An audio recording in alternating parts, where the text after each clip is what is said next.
Welcome back, everybody. All right, into the trending topics we go, and there's really no surprises with these trending topics, and particularly the first one as we load them up on the screen, and that, of course, is Parliament ad hoc. It's going to sit up there for quite some time, and I must tell you, I mean, you just listen, and every time you turn on, there's just a new bombshell that gets released by Lieutenant General Mkhonazi. And I mean, there was just one line I'm reading there, just saying, where he goes, he went on to say that he would reveal more when given a proper platform, hinting at explosive revelations still to come. To quote, "Some of the secrets will shock you."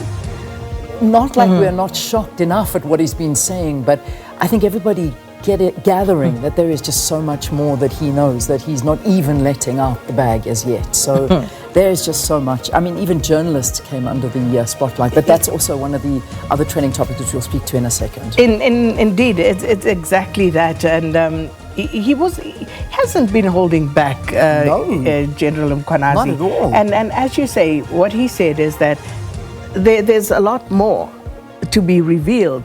And you can imagine just how explosive this is going to become in camera, because that's when they will reveal details, as he said, that will literally shock us to the core.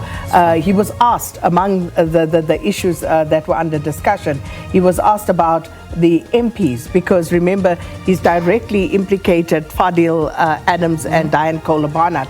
And one of the MPs asked him, are those the only? And no, seems not. There's more, and more members of parliament who may be directly linked to some of these criminal syndicates. But of course, also not holding back in terms of the journalists and what they've been doing. He actually named one of the journalists, Abra Mashiko, as an embedded journalist. So it's going to be interesting to get to the bottom of all of this when all the names are revealed and people are arrested. And so it should be, because this is something that affects every single one of us, as always. I mean, so all these commissions unfortunately do affect us all, but when it comes to policing, when it comes to law enforcement in the country, this is something that we certainly need to get to the bottom of. I mean, and as he says, it almost gets to the point where you need to shut things down and start again, because it is that infiltrated and that corrupt, and that is a great worry. And this is it, as we've been reporting as well, the issue around whistleblowers and their protection. And when it comes to the members of parliament that he has directly implicated and the journalists, it's about the spreading of misinformation and also the placement of narratives and that sort of thing, which is also very interesting. Absolutely. So as you can tell, it's a massive talking point, and will remain one as this parliamentary ad hoc committee continues. So we've spoken about journalists, that was raised there. Fort Hare, another one, and again, I don't think we need to spend too much time on it. It's our question of the day.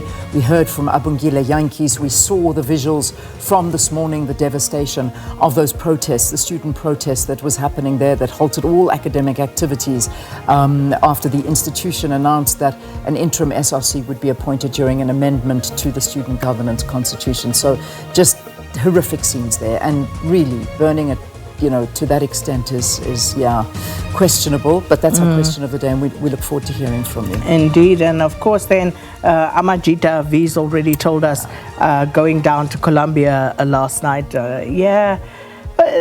Okay, you know what, I'm not despondent.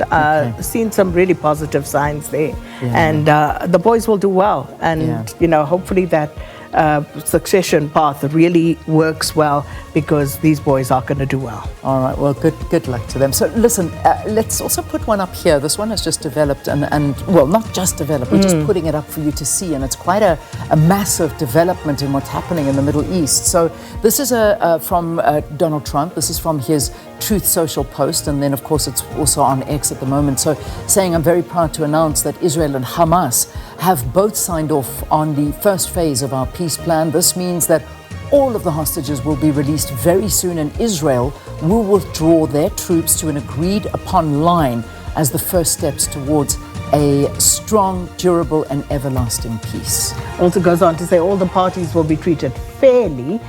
This is a great day for the Arab and Muslim world, Israel, all surrounding nations, and the United States of America. And we thank the mediators from Qatar, Egypt, and Turkey who worked with us to make this historic and unprecedented event happen.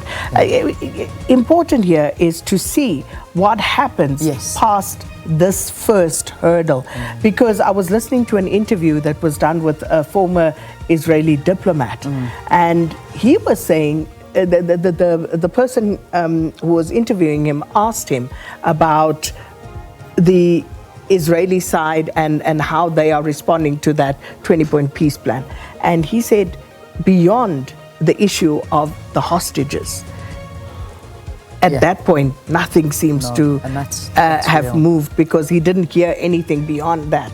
So it's going to be interesting to see how they move on this plan beyond the exchange of hostages. Well, let's see. We'll have more in our news bulletin for you on that one.